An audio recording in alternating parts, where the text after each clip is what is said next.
ಮಂಗಳೂರು ಮೂಡಬಿದ್ರೆ ರಾಷ್ಟ್ರೀಯ ಹೆದ್ದಾರಿ ಕಾಮಗಾರಿ ನಡುವೆಯೇ ಅಕ್ರಮ ಕಲ್ಲು ಗಣಿಗಾರಿಕೆ ನಡೆಸುತ್ತಿರೋ ಬಗ್ಗೆ ಸುವರ್ಣ ನ್ಯೂಸ್ ವರದಿ ಮಾಡಿತ್ತು. ಇದರ ಬೆನ್ನಲ್ಲೇ ಅಕ್ರಮ ಕಲ್ಲು ಗಣಿಗಾರಿಕೆ ಪ್ರದೇಶಕ್ಕೆ ಮಂಗಳೂರು ಎಸಿ ಭೇಟಿ ನೀಡಿ ಪರಿಶೀಲನೆ ನಡೆಸಿದ್ದಾರೆ. ಕಟ್ಟಿಂಗ್ ಮಷೀನ್ ಬಳಸಿ ಹೆದ್ದಾರಿ ಮಧ್ಯೆಯೇ ಕೆಂಪು ಕಲ್ಲು ಮೈನಿಂಗ್ ಮಾಡಲಾಗ್ತಿತ್ತು.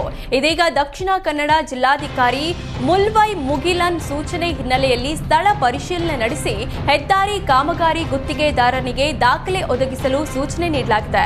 ಗಣಿ ಮತ್ತು ಭೂ ವಿಜ್ಞಾನ ಇಲಾಖೆ ಬಳಿಯೂ ವರದಿ ಕೇಳಿದ್ದಾರೆ. ಎಸಿ ಹರ್ಷವರ್ಧನ್ ಸೋಮವಾರ ಜಿಲ್ಲಾಧಿಕಾರಿಗೆ ಅಕ್ರಮದ ಬಗ್ಗೆ ವರದಿ ಸಲ್ಲಿಸಲಿದ್ದಾರೆ. ಸದ್ಯ ರೆಡ್ ಸ್ಟೋನ್ ಮೈನಿಂಗ್ ಸ್ಥಗಿತಗೊಳಿಸಲು ಎಸಿ ಹರ್ಷವರ್ಧನ್ ಸೂಚನೆ ನೀಡಿದ್ದಾರೆ.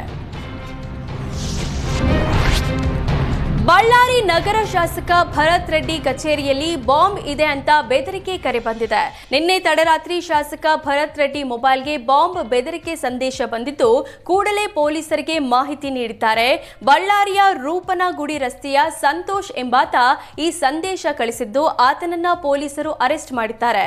ಉನ್ನತ ವ್ಯಾಸಂಗ ಮಾಡಿರೋ ಸಂತೋಷ್ ಕೆಲಸ ಇಲ್ಲದೆ ಖಾಲಿ ಕೂತಿದ್ದಾನೆ. ಹೀಗಾಗಿ ತಡರಾತ್ರಿ ಕುಡಿದ ಮತ್ತಿನಲ್ಲಿ ಶಾಸಕರಿಗೆ ವಾಟ್ಸ್ಆಪ್ ಸಂದೇಶ ಕಳಿಸಿದ್ದಾನೆ ಎನ್ನಲಾಗಿದೆ. ರಾಯಚೂರು ಜಿಲ್ಲೆ ದೇವದುರ್ಗ ತಾಲೂಕಿನ ಕೊತ್ತದೊಡ್ಡಿ ಗ್ರಾಮವನ್ನ ಅರಕೇರ ತಾಲೂಕಿಗೆ ಸೇರಿಸಲು ಸರ್ಕಾರ ತೀರ್ಮಾನ ಮಾಡಿದೆ. ಆದರೆ ಸರ್ಕಾರದ ಈ ನಿರ್ಧಾರವನ್ನ ಖಂಡಿಸಿ ರಾಯಚೂರು ಜಿಲ್ಲಾಧಿಕಾರಿ ಕಚೇರಿ ಮುಂದೆ ಕೊತ್ತದೊಡ್ಡಿ ಗ್ರಾಮಸ್ಥರು ಪ್ರತಿಭಟನೆ ನಡೆಸಿದ್ರು. ಅವೈಜ್ಞಾನಿಕವಾಗಿ ಹೊಸ ತಾಲೂಕುಗಳನ್ನ ಮಾಡಿದೆ. ದೇವದುರ್ಗ ತಾಲೂಕು ಇಬ್ಬಾಗ ಮಾಡಿ ಅರಕೇರ ಗ್ರಾಮವನ್ನ ತಾಲೂಕು ಕೇಂದ್ರವೆಂದು ಘೋಷಣೆಯಾಗಿದೆ. ನೂತನವಾಗಿ ಆಗಿರುವ ಅರಕೇರ ತಾಲೂಕಿನಲ್ಲಿ ಯಾವುದೇ ಮೂಲಭೂತ ಸೌಲಭ್ಯಗಳು ಇಲ್ಲ, ಸರ್ಕಾರಿ ಕಚೇರಿಗಳು ಇಲ್ಲ. ಈ ಹಿಂದೆ ಇದ್ದಂತೆ ಕೊತ್ತದೊಡ್ಡಿ ಗ್ರಾಮ ಪಂಚಾಯತ್ ದೇವದುರ್ಗ ತಾಲೂಕಿನಲ್ಲಿ ಮುಂದುವರಿಸಬೇಕು ಅಂತ ಆಗ್ರಹಿಸಿ ಜಿಲ್ಲಾಧಿಕಾರಿಗಳಿಗೆ ಮನವಿ ಸಲ್ಲಿಸಿದ್ರು.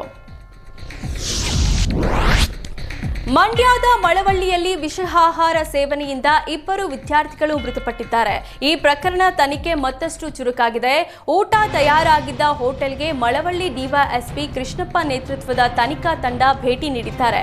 ಮಳವಳ್ಳಿಯ ಕೆಎಸ್ಆರ್ಟಿಸಿ ಬಸ್ ಡಿಪೋ ಬಳಿ ಇರುವ ಸಿದ್ದರಾಜು ಎಂಬವರ ಶ್ರೀ ಲಕ್ಷ್ಮೀ ನರಸಿಂಹಸ್ವಾಮಿ ಹೋಟೆಲ್ನಲ್ಲಿ ಸ್ಯಾಂಪಲ್ ಸಂಗ್ರಹ ಮಾಡಲಾಗಿದೆ.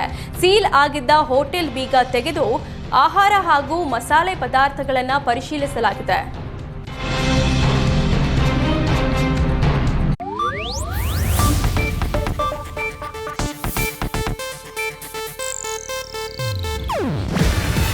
ಇದು ಏಷ್ಯಾನೆಟ್ ನ್ಯೂಸ್ ನೆಟ್ವರ್ಕ್ ಪ್ರಸ್ತುತಿ.